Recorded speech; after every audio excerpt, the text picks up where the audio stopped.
बिस्मिल्लाहिर्रहमानिर्रहीम अल्लाहुम्मा सल्लि अला व अला आलि मोहम्मद सल्लल्लाहु तआला अलैहि वसल्लम। अस्सलामु अलैकुम। उम्मीद क्या सब खैरियत से होंगे। Welcome to straight forward with Talha तोयब।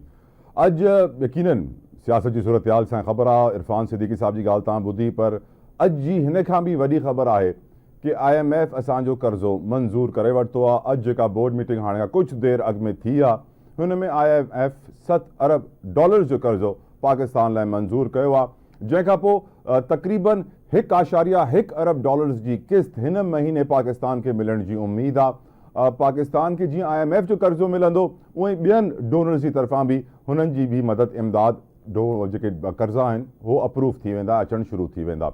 असांखे ख़बर आहे कि अॼु एशियाई तरक़ियाती बैंक बि चयो आहे कि पाकिस्तान जी मईशत में बहितरी थी अचे। वज़ीर आज़म जेके हिन महिल इंटरनेशनल टूर ते अक़वाम मुतहिदा जी जनरल काउंसिल में ख़िताब बि कंदा, हुननि बि इहा ॻाल्हि अॼु उतां चई आहे कि पाकिस्तान IMF जी तमामु शर्तूं पूरे करे वरितियूं आहिनि ऐं हाणे जेको आहे कर्ज़ो मंज़ूर थींदो।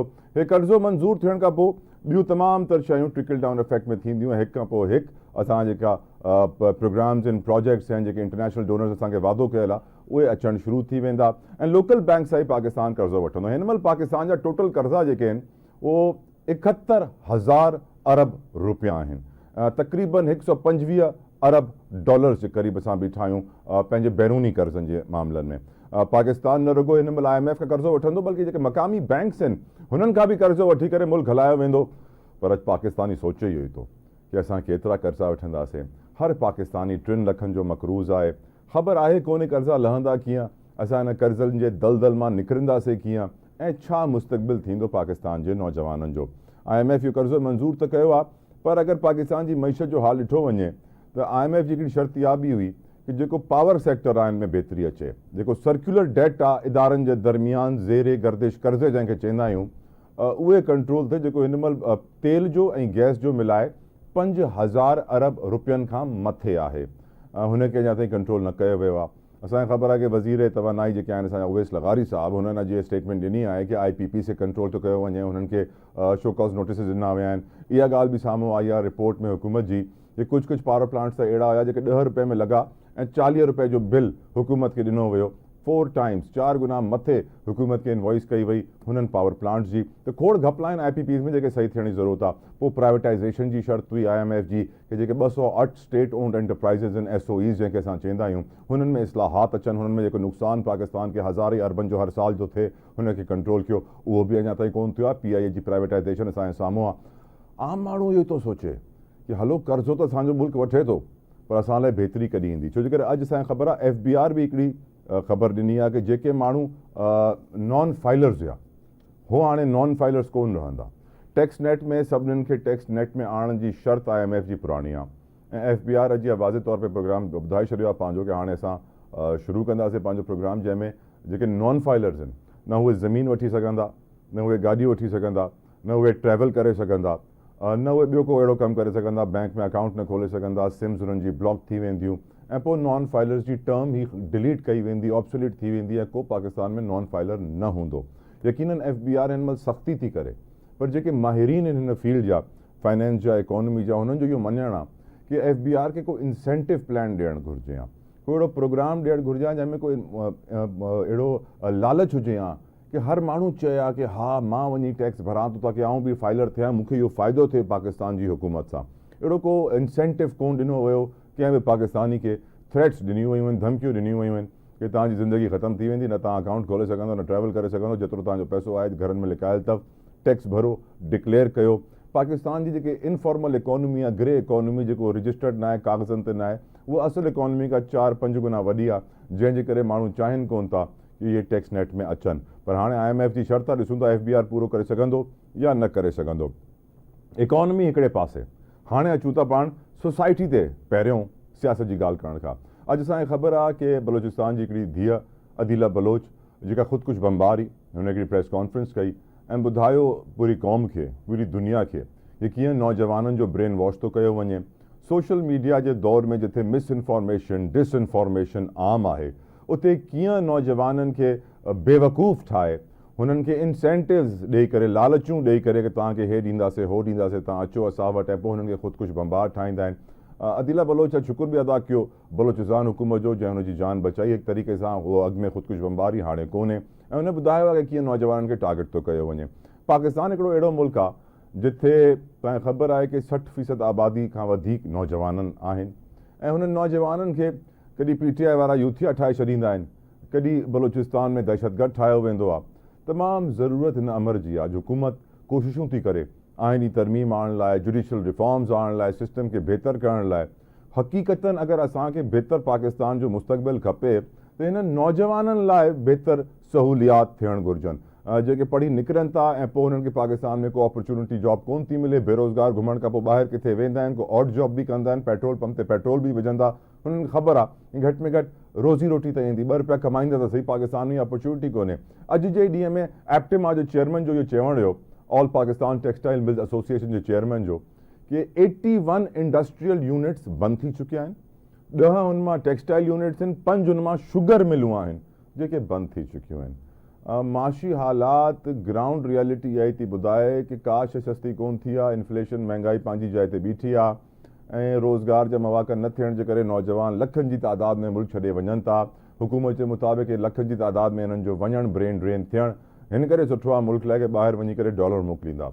हे डॉलर त ॿाहिरि वञी करे मोकिलींदा, मुल्क लाइ उहो त सुठो आहे, पर हिननि जो रिश्तो जेको मुल्क जा कटिजी वेंदो ऐं हिननि खे जेको अफ़सोस हूंदो कि असांखे अहिड़ी अपॉर्चुनिटीज़, अहिड़ा रोज़गार पंहिंजे मुल्क में न मिलिया, असांखे मुल्क छॾे करे ॿिए मुल्क वञिणो पियो, उते कमाइणो पियो। त यकीनन अॼु माशी हालात असांजे समाज ते, सोसाइटी ते वॾो इम्पैक्ट था आणनि, असांजे नौजवाननि खे परेशान था कनि, जंहिंजे करे नौजवाननि जो ब्रेन वॉश करणु, हुननि खे वरगलाइणु, हुननि खे ग़लति रस्ते ते आणणु आसान थी वेंदो आहे। मां सम्झा थो हिन महिल हुकूमत वक़्त जी अव्वलीन तरजीह नौजवान थियणु घुरिजनि कि कीअं असांखे नौजवाननि खे सही ट्रैक ते आणणो आहे, मंशियात खां परे करे स्पोर्ट्स जे मैदान में हुननि खे आणणो आहे। क्रिकेट जो हाल त असां ॾिसी करे शायदि पाकिस्तान में को बि क्रिकेट खेॾणु न चाहे, ॿिया बि खेल अहिड़ा थी चुकिया आहिनि तबाह कि छा तव्हांखे ॿुधायां, हॉकी जी ॻाल्हि कयां, ॿिए स्पोर्ट्स जी ॻाल्हि कयां।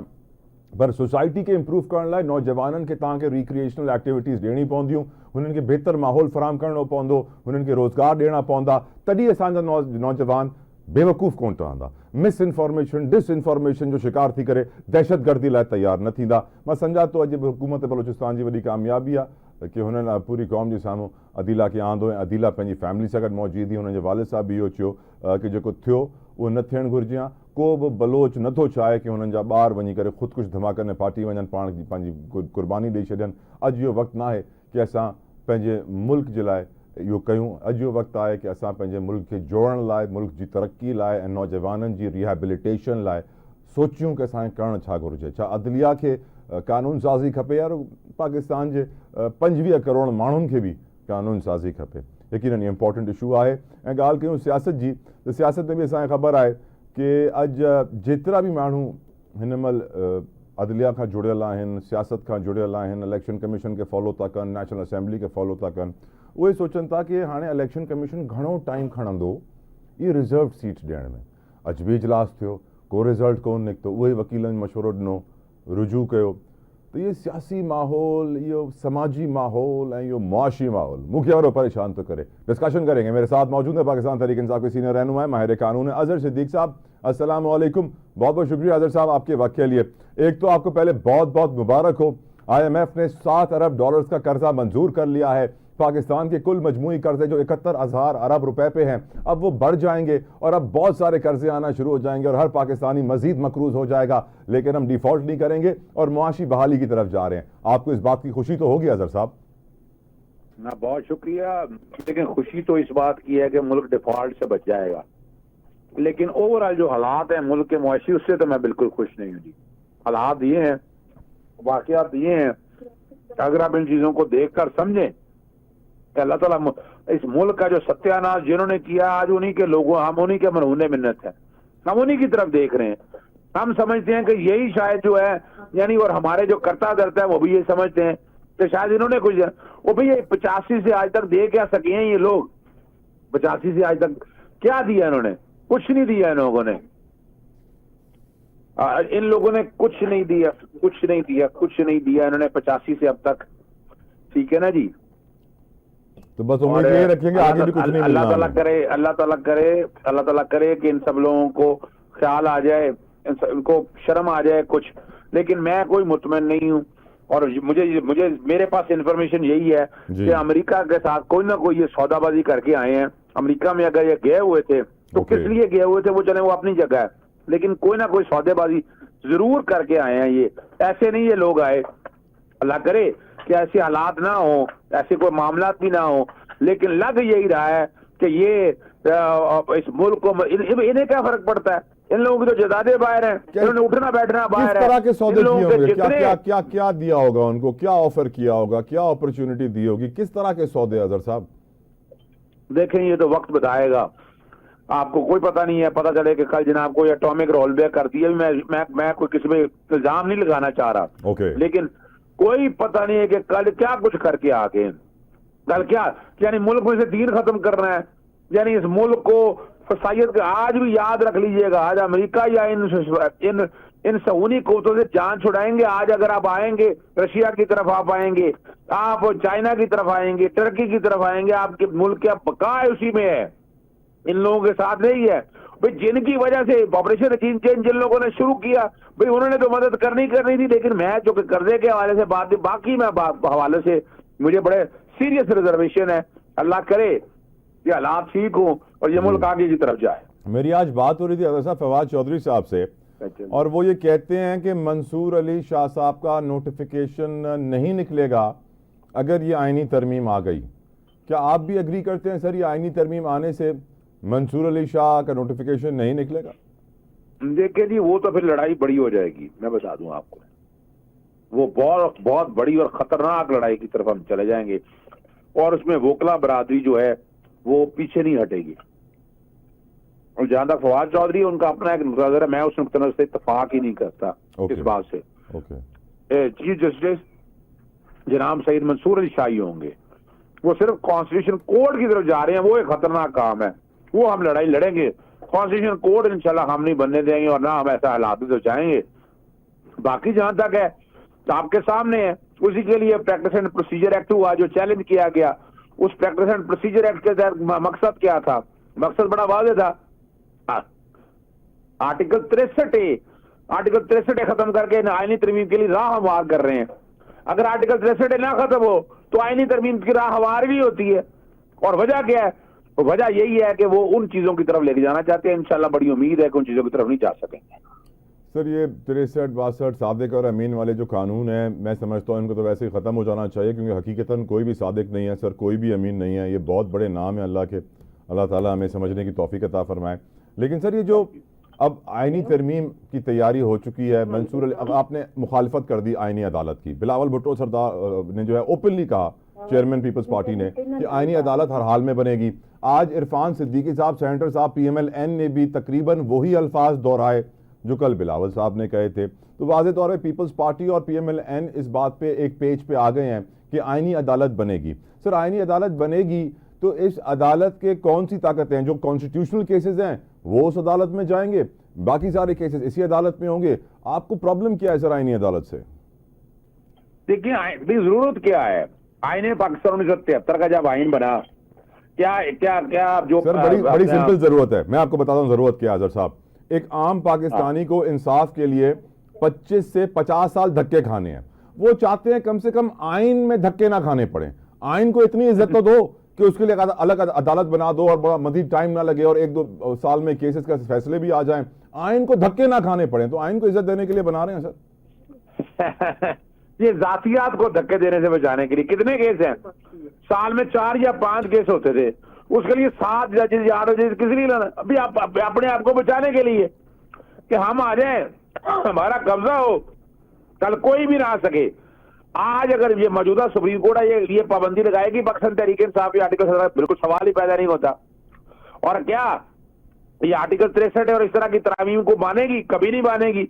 तो ये बुनियादी तौर पर वजह है कि ये बंदर बांट और अपने चीजों को फायदा लेने के लिए सारा कुछ किया जा रहा है। हम बिल्कुल कबूल नहीं करते इस बात को। और ये आईनी उन्हीं अदालत की जरूरत देखिए, अगर बनाना है तो भाई सिविल कोर्ट और सेशन कोर्ट में 25 लाख मुकदमे पेंडिंग पड़े हैं, वो वहां लगाओ जजेस। क्यों नहीं लगा रहे वहां पर जजेस? खाए सर, आइन की तो इज्जत होनी चाहिए ना। गरीब भले धक्के खाए, गरीब तो पैदा ही धक्के खाने के लिए हुआ है अजहर साहब। देखिए तो फिर गरीब, इस दफा हम गरीब के साथ खड़े हैं जनाब। ओके, हम धक्के नहीं खाने देंगे उनको। ज्वाइनिंग होने का चक्कर बनाया हुआ ना जी जी ये हम उड़ा के रख देंगे इंशाल्लाह। सर 30 दिन बचे सवाल ही हैं। पैदा नहीं होता कि हम ऐसे तरफ- आज 25 तारीख है, 26 तारीख को मंसूर अली शाह साहब ने चीफ जस्टिस का हलफ लेना है, 30 दिन बचे हैं, तो क्या नोटिफिकेशन अब आ जाना चाहिए? काजी साहब का तो 3 महीने पहले आया था अजहर साहब। हम देखें ये बदनीति शो करी ना इस गवर्नमेंट की बदनीति है कि आपको इस वक्त तक तो नोटिफिकेशन दे देना चाहिए था ना, नहीं दिया। इसका मतलब क्या है? जितनी बदमाशी इन्होंने लगाई है, ये बदमाशी लग सकती थी। ये बदमाशी लगाने का सबूत इस बात का है कि ये इनको जरा शर्म और हया नहीं है।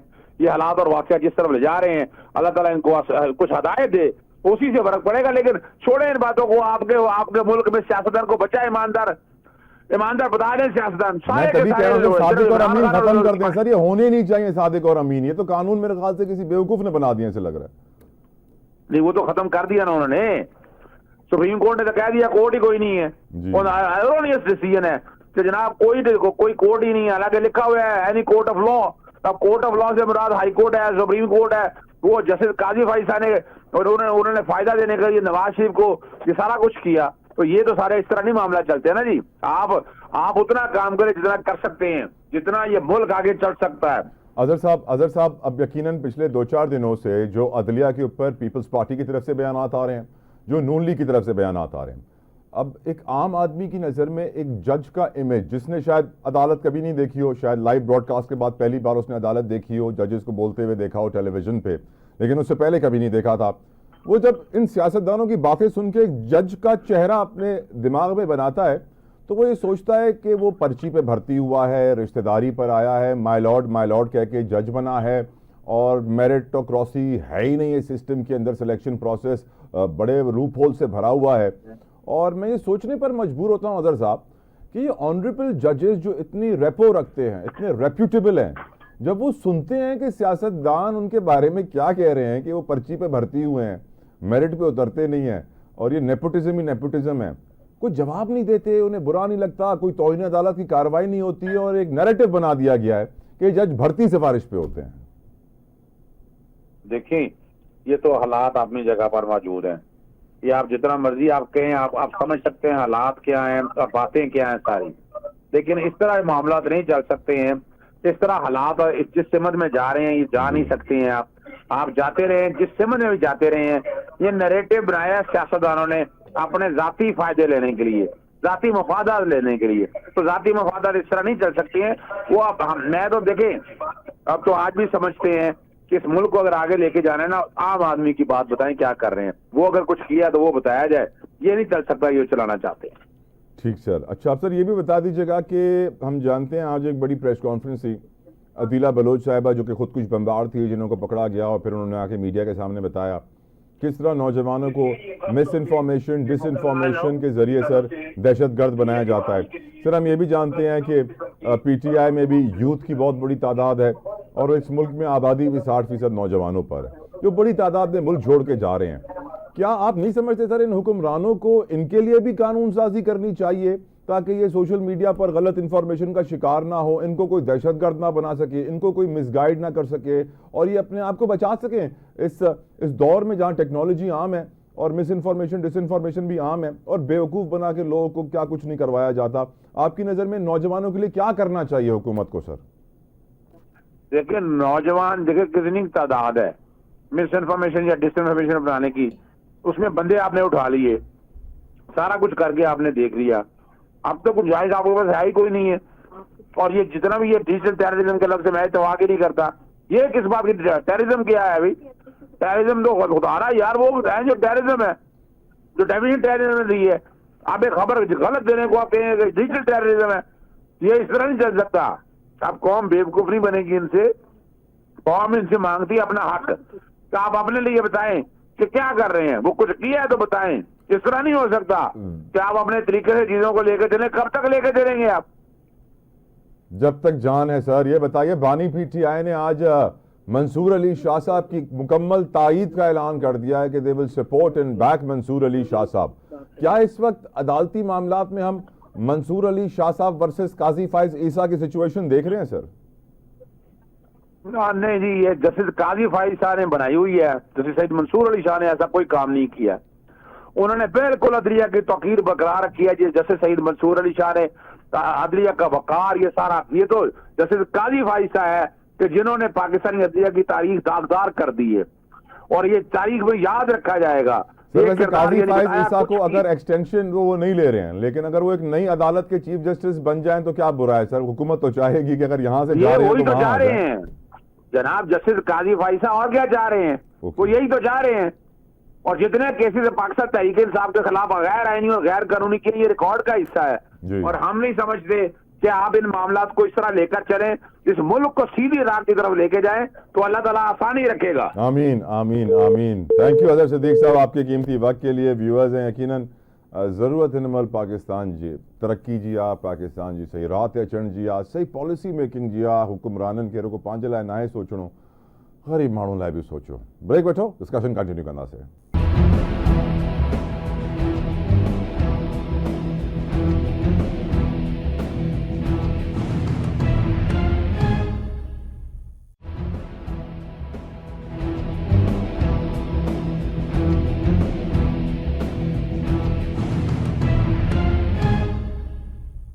Welcome back. डिस्कशन करेंगे इकॉनमी के ऊपर, मईशत के ऊपर, मुल्क के माली मामलात के ऊपर। मेरे साथ इस वक्त मौजूद हैं, किसी तारुफ के मोहताज नहीं है, डॉक्टर खाकान नजीब साहब। Thank you so very much sir अपने कीमती वक्त के लिए। आपको हम रात गए तंग करते हैं, हमेशा में टाइम देते हैं, ग्रेटफुल।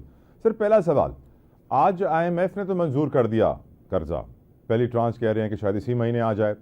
आपकी नज़र में जो IMF की शराइत थी, मैं सर ये सोचने पर मजबूर हुआ कि पावर सेक्टर में तो इस्लाहात नहीं हुए, सर्कुलर डेट के ऊपर तो कोई कैप नहीं लगा, स्टेट ओन्ड एंटरप्राइजेज में से कोई भी प्राइवेटाइज नहीं हुई, फिर भी IMF की हमने तमाम शराइत पूरी कर ली। I was a little surprised. वाह यू सर? देखिए, पाकिस्तान को IMF की एंगेजमेंट तो पहले इसलिए चाहिए थी कि आपको एक स्टैंप ऑफ अप्रूवल चाहिए $26 अरब जमा करने के लिए, जो अपने ग्रॉस फाइनेंसिंग नीड्स हैं आपकी, यानी कि आपके 12.7 अरब आपने वापस करने थे अपने दोस्त ममालिक के, Saudi Arabia, UAE, Qatar, Kuwait, China, तो उन्होंने उसको मौखर कर दिया। कमर्शियल लोन्स जो है उनकी रीफाइनेंसिंग की बात हो गई, इसी तरह मल्टीलैटरल्स के साथ ये बात हो गई। So this is why you went to the IMF। जिस तरह के मतलब एक्सटर्नल का चैलेंज था वो पूरा नहीं होना था। अब आप आ जाइए कि किन शराइत पर आपने IMF के साथ एग्रीमेंट किया। देखिए, सबसे बढ़ के तो आपने ये किया कि आप ये सारी फाइनेंसिंग अरेंज करवा लेंगे।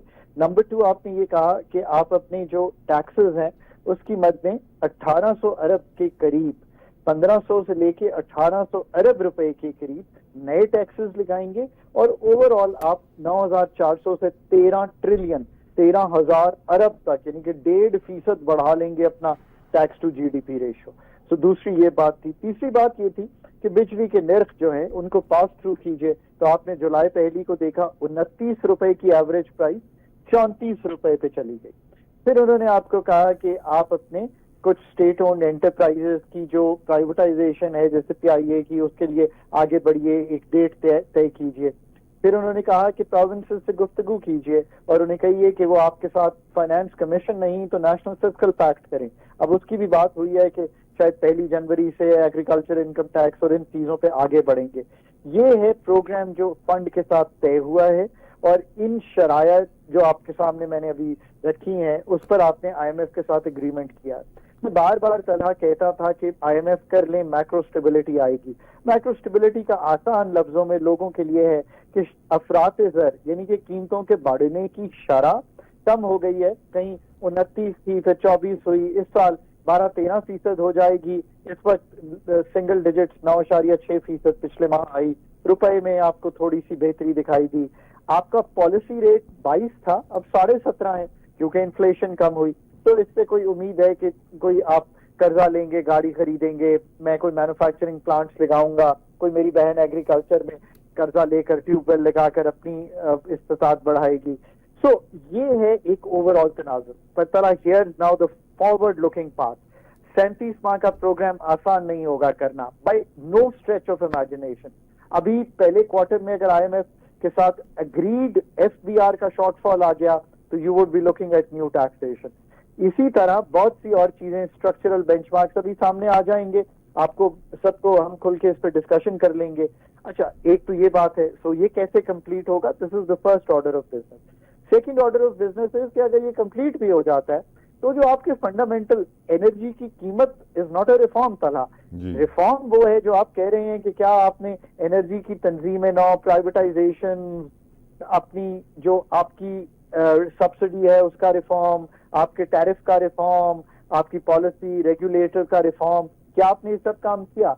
अब अगर ये नहीं करेंगे तो फिर 3 साल बाद मैं दोबारा आपको मजबूर हूंगा कहने पे, या जब भी ये प्रोग्राम खत्म होता है या जैसे भी इख्तिताम को पहुंचता है, कि we will need another IMF programme to survive.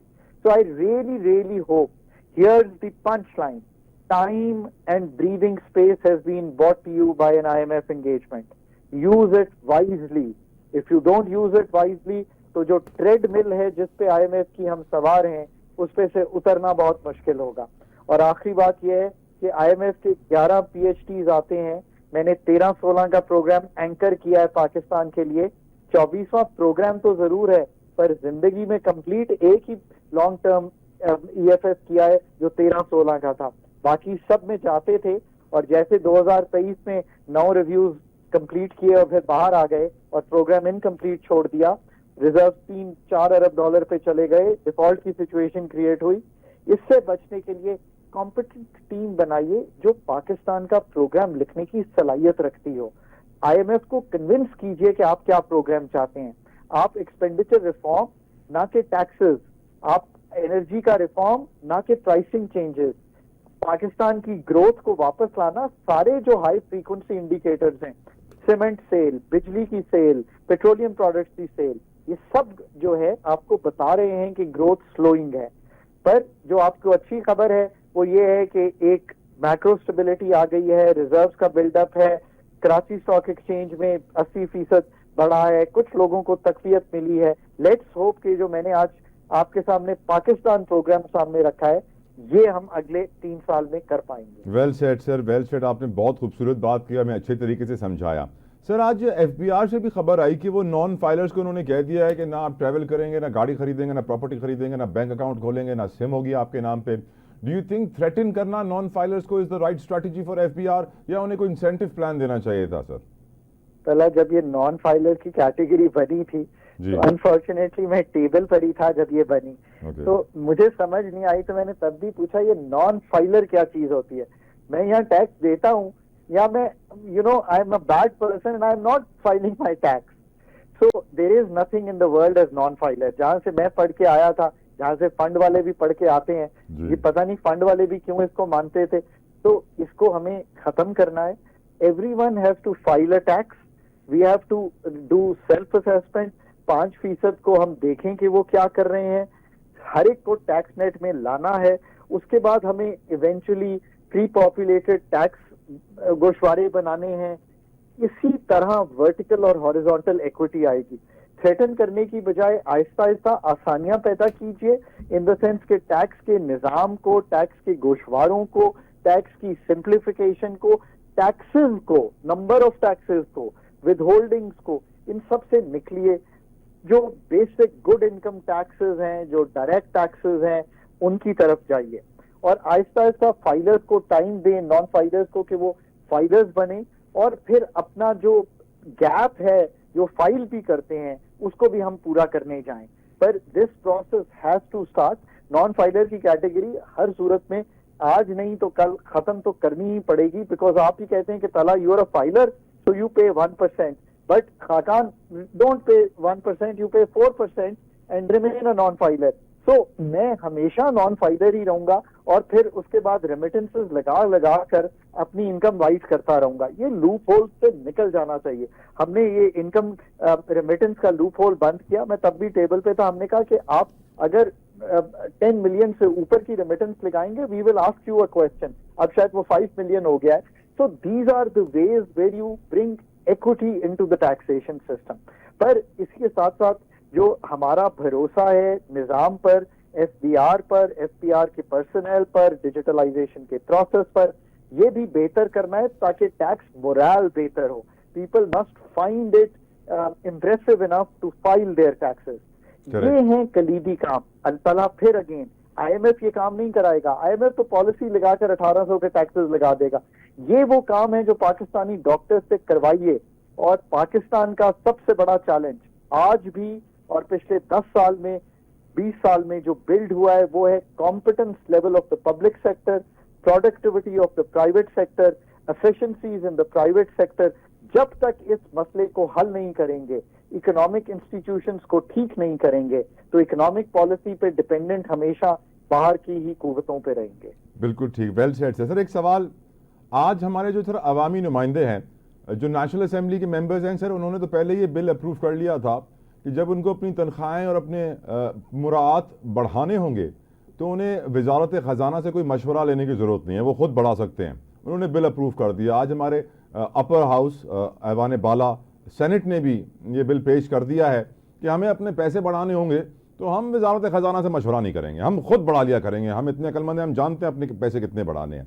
और सर गरीब आदमी ये कह रहा है कि मैं बिजली का बिल कैसे भरूं, मुझे समझ में नहीं आ रहा, मेरे हालात कब बदलेंगे, डॉक्टर खाकान मेरे बारे में कोई अच्छी बात क्यों नहीं कर रहे हैं, मुझे कोई अच्छी खबर क्यों नहीं सुना रहे हैं।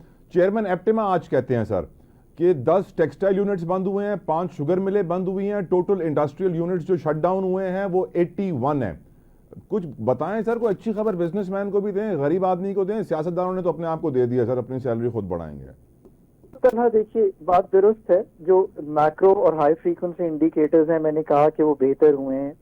अब शरह सूद कम हुई है, इन्वेस्टमेंट आज 50 साल लो पे है, 12-13% ऑफ जीडीपी पे आ गया है।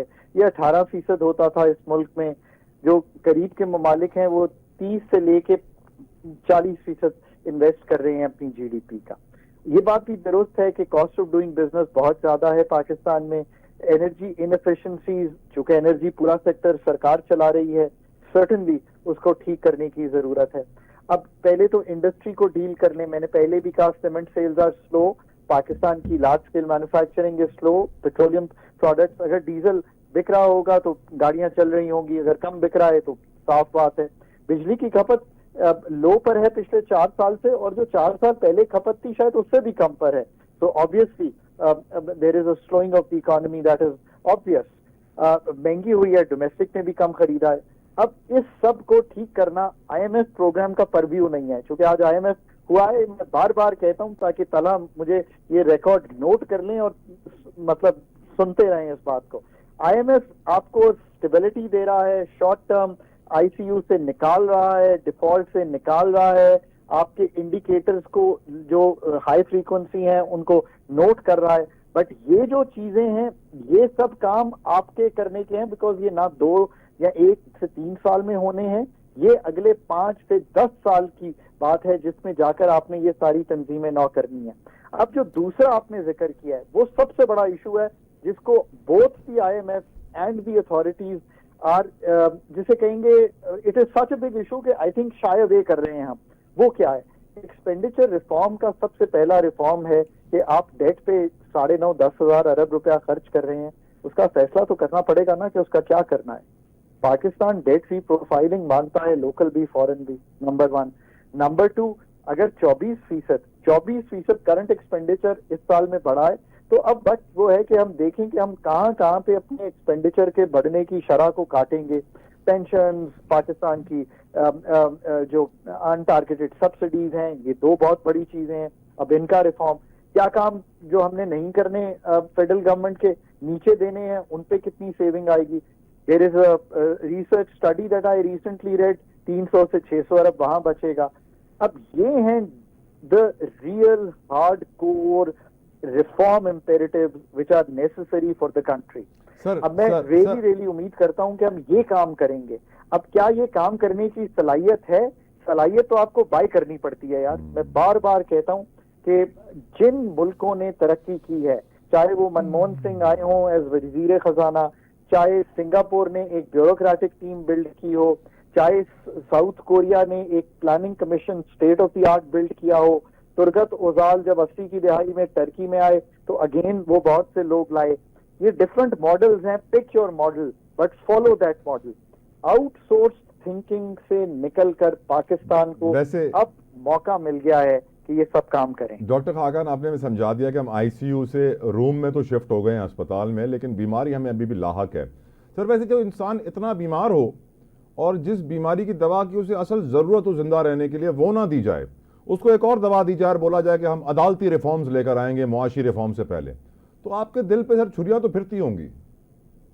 देखिए, पॉलिटिकल प्रोसेस की अहमियत ये है कि अगर इकोनॉमिक गवर्नेंस उस सतह की नहीं है तो मतलब ये है कि इकोनॉमिक इंस्टीट्यूशंस उस सतह पे ऑपरेट नहीं कर रहे। This is really the philosophical thought. और अगर इकोनॉमिक इंस्टीट्यूशंस का जो ओवरले है वो एक अच्छा पॉलिटिकल सेटअप, एक अच्छी establishment, military and civil bureaucracy जो है उसका ओवरले जो है, वो सब काम जब करेगा, एक अच्छा अदालती निज़ाम भी काम करेगा, तो तब वो इंस्टीट्यूशंस काम करेंगे। I think every stakeholder now has to realise कि एवरीवन हैज टू वर्क, जैसे कहेंगे ना, in tandem with each other, कि हम इस माशी चैलेंज से निकल जाएं, हम माशी जिसे कहते हैं खुद किफालत इस तरह हासिल करें कि एक्सपोर्ट करें, डॉलर कमाएं, किसी से मांगने की जरूरत ना पड़े, उतना खर्च करें जितना कमा सकते हैं ताकि गैर मुल्की और अंदरूनी कर्जा ना लेना पड़े। So big steps, big policy transformation, ये है पाकिस्तान का फ्यूचर। आई थिंक कि गवर्नमेंट को अदराक तो जरूर है। क्या हम ये सारे काम कर पाएंगे?